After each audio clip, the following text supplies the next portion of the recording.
Welcome to Built on Faith Homestead or Leaving Egypt, depending on which video platform you like to watch your content on.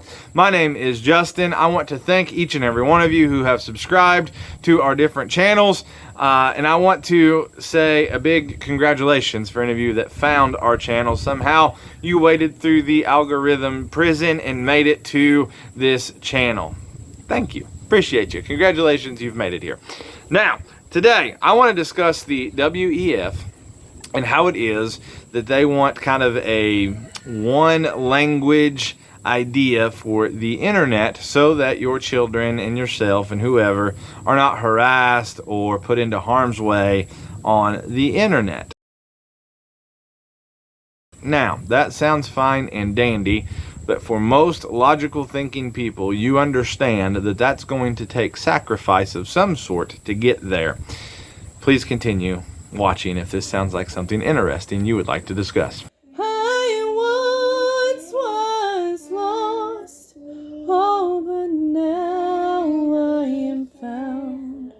Was blind, but now I see. All right, so I don't know how many of you guys have ever read the book If You Give a Mouse a Cookie. It's a kid's book. I jokingly say that other than the Bible, it probably directs my life more than any other book I have ever read. And I say jokingly, I don't know that that's really a joke. It's probably true. Just to be honest with you, it's probably true. Here's the deal. Here's the premise of the book, right? If you give a mouse a cookie, he's going to want milk, or he's going to want a straw, or he's going to want a different cup, or whatever, right? There's going to be consequences, sacrifice, I would say, to giving that mouse the cookie, right? And it turns into this big extravagant event for this kid's life. Well, that is a lot how life really is, right? So if we want a garden, that's fine and dandy. If me and my wife sit down and say, we want to grow a garden, we want to grow our own food, we want to be self-sufficient, that's an awesome idea. But what does it take to get there? Well, we need to have some way to till the ground, or we have to pay somebody to come in and till the ground. We need a little bit of know-how. We need to teach ourselves how to raise these different plants and vegetables and fruits and different kinds of things. And we also need to learn about fertilizing. We need to learn about watering and how much do we water. And then not only that, we have to pay for the seed, and we have to pay for the water, and we have to pay for the electric maybe to get the water there if you're on a well system like we are. And then after that, then it's upkeep, and you got to pull the weeds, you got to tie the tomato plants, you got to keep everything took care of so it will continue to produce for you. And then for us, if you're going to be self-sufficient, it's like, okay, well now you got a can. And you find a way to preserve this food all winter long, the extra food especially, right? So now I need a canner, or I need a water bath canner, or I need jars, and I need lids, and I need rings, and then I got to take the time to do it, and I'm going to have salt, and I'm going to have this, and vinegar, and that, and everything else, right? Like, it's not just like, okay, I'm going to have a garden now, right? Like, it takes sacrifice to get there. And most people understand that in their day-to-day life. But for some reason, when it comes to things like looking at Agenda 2030, or they looking at things like the WEF saying we want to police the internet, then we forget some reason, some way, somehow, that, okay, they want to do that. That's fine and dandy, I guess. How? How does that occur? What do they have to do to make that work? And this is where people like me, when we read Agenda 2030, or we see these global leaders talking about, you know what, we need to get to carbon zero. We need to have no carbon emissions on the planet. I look at that and go, okay, if they're going to do that, there has to be a way in which they do it, like outlawing stoves and all of these gas stoves and all of these things like they said they were going to do, then they said they weren't going to do, and now they say they're going to do again. Those sort of things, right? Like, there's a way they get there. If that's where they're trying to go, there's a way that they get there. So when we talk about like the internet and policing the internet for harmful language for children and all these kinds of things, okay, so my questions are, first of all, what's harmful? Because what somebody, especially like the UN, might believe is harmful, and what I believe harmful is going to be two different things. See, I believe it abundantly harmful to teach children that they could potentially be having the wrong puberty, like our Secretary of Health person in the United States, who is a transgender themselves. I find that extremely harmful to children to tell them, you know what, maybe you were born in the wrong body. Maybe you are supposed to be, they call it gender affirming care, right? It's not gender affirming care, because gender affirming care would be affirming the gender in which you are, and that is assigned whenever you're conceived, really. So, who's deciding what's harmful? See, many of you are watching this video right now, and you might be thinking that that's harmful. Is it harmful to tell people that they're going to go to hell if they don't change their lifestyle? See, I believe it's harmful not to tell people that they're going to go to hell if they don't change their lifestyle. You say, Justin, you're just being mean and all of these things. No, I mean, pretty much everybody is going to have to change their lifestyle, right? Like, you're going to have to quit lying, cheating, fornicating, adultery, living in adultery. Like, you're going to have to quit having same-sex relationships. Like, we're going to have to change the way we live. The Bible says that we got to mortify the deeds of our flesh and live after the Spirit, right? Walk after the Spirit of God. Would you consider that harmful? I wouldn't. I would look at that and say, okay, this person loves me enough to not want me to go to a lake of fire. So who's deciding what's harmful? Whenever you understand that everything takes consequences and everything takes sacrifice, stuff doesn't just happen. Like, there has to be certain things that occur in order for that to happen. It's like, okay, so we're going to make sure that children aren't being able to watch this harmful stuff on the internet.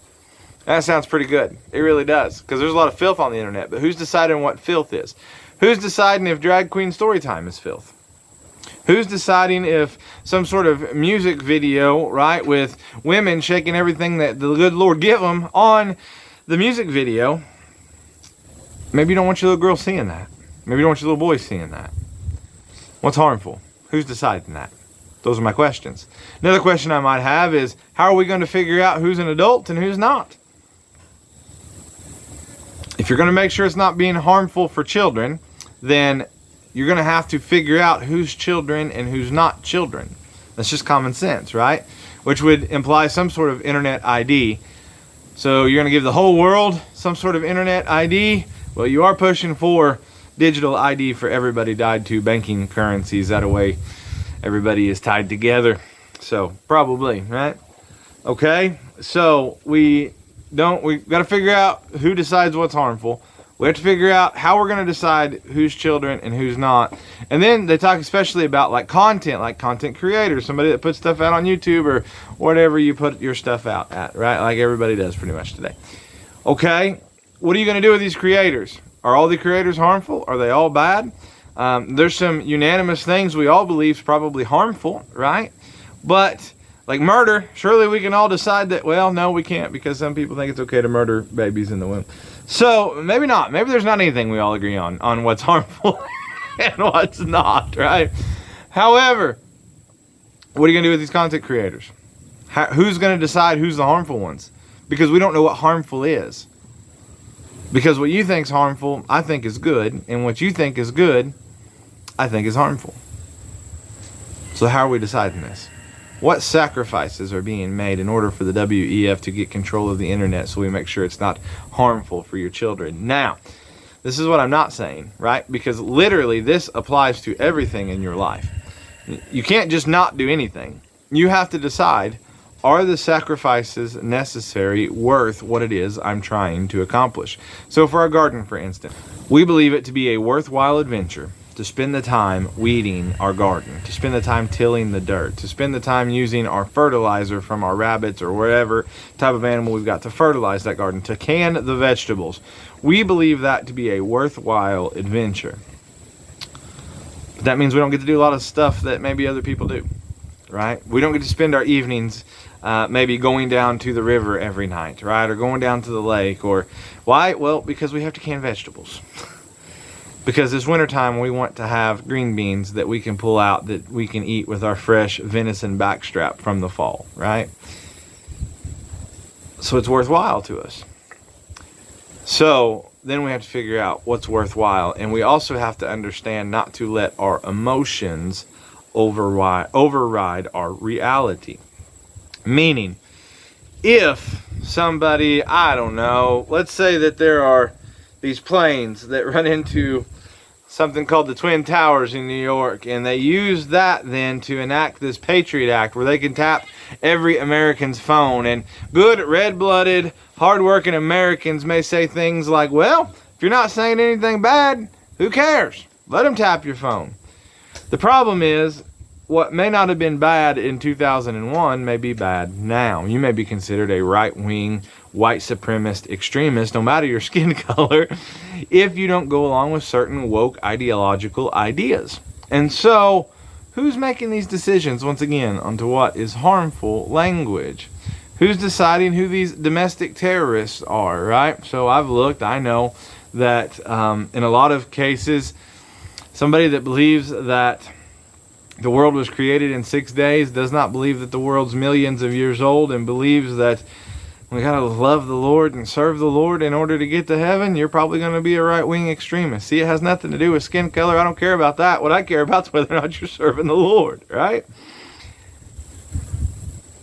Who's making these decisions? See, there's sacrifices for all that stuff. You're losing freedom for security. You might lose some security for freedom. It's a simple deal, but a lot of people, they seem to understand it maybe when it comes to their bank account, right? And if I'm going to save money, I can't spend money, basically, right? That's kind of like, most people understand that, but why they lose sight of it whenever we start talking about like Agenda 2030 or carbon lockdowns or climate change issues and the way that they want to fix climate change issues. Why do we lose sight that, okay, then there must be a way to go about that? And is that way to go about that? Because even if the idea sounds cool, I'm going to tell you an idea that sounds really cool to me. An idea that sounds really cool to me is that I have so much money that I don't have to worry about my bills ever again. That sounds like a cool idea to me. It sounds like a cool idea to me to have zero amount of debt, even in the whole nation. That sounds like a great idea for me. It sounds like a great idea to me that everybody can just potentially somehow stay at home and spend time with their family and enjoy a nice dinner and not have any stress. That sounds awesome to me. But what's the reality? The reality is not everybody can stay at home, because what happens if a fire breaks out? What happens if you get sick? Whose doctor are you going to see? Remember, everybody's staying at home. You understand? Like, who's going to stop the criminals? Well, there won't be any criminals. There'll still be criminals. So who's going to stop them?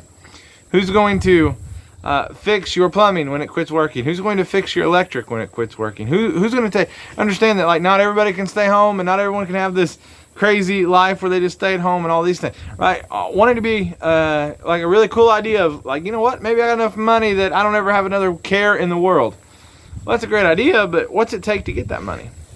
Does it take your entire life? Everything that you want to do? Well, you spend it all trying to make money to be free? That doesn't make any sense, right? It doesn't make any sense to spend 80 years, 70 years of your life trying to make as much money as possible so that you can live 5 years free, right? Like, that's probably not going to make sense.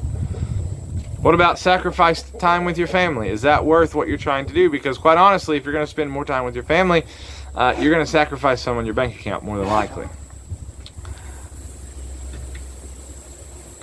What about going against your own morals? What about just going against what God's told you to do? See, here's the deal. Like, I think I probably know how to make a really successful YouTube channel. I really do. I think that I could record our homesteading stuff each and every day. I think I could record taking care of the animals each and every day, and I could joke around with it, and I could have a lot of fun. I have a huge sense of humor. One of my favorite things to do on this side of eternity is make people laugh. I enjoy it a lot. And I think that would be a lot of fun. However, that does nothing to get the information out that I know I'm supposed to be getting out. So just because maybe I could spend some time, and I could spend some time really studying thumbnails and really studying algorithms and those kinds of things, and I can make a very successful YouTube channel. Now, I would probably have to do it on a whole different, like, IP and emails and all of that, just to try to get around what YouTube already has on me, right? But I think I could make a very successful one. Is it worth it to me to have a gazillion followers and a large income coming in every single month and still not get the information out there? No, that's not worth it to me. Now, I want to be very careful here. I'm not saying that everybody that has a large YouTube channel has compromised their morals. That's not what I'm saying. There's lots of people that put out way better information than I do, and they have very successful YouTube channels, and I thank the Lord for those people. I'm not knocking against that. But the truth of the matter is, it'd be way easier if I just wanted to record taking care of our animals and make you guys laugh and joke, right? Like, I could do that, no problem. And it'd probably be super successful. But that's not what I'm supposed to do. In fact, sometimes when I get to doing too silly of videos, I feel like the Lord convicts me over it.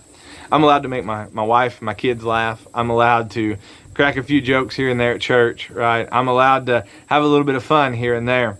However, the time we live in is so serious that I feel like the Lord will not allow me to do stuff like that on here. So, the sacrifice is I don't make funny videos involving our animals all the time. I make serious videos, which means I make serious videos questioning the mainline narrative. And most of all, and worst of all, according to the narrative, I involve how that compares to what the Bible says. And that makes me public enemy number one, along with many of you. So then the sacrifice is my channel doesn't get put up through the algorithms. My channel doesn't get moved up. It just doesn't happen. So, my question to you is, do you understand why people like me get so worried? Not worried. Why we alarm so many people, or try to alarm people, when we see things like Agenda 2030, when we see things like the WEF wanting to take control of the internet. There's a way they do it. It doesn't just happen. We appreciate you guys watching. We'll catch you on the next video.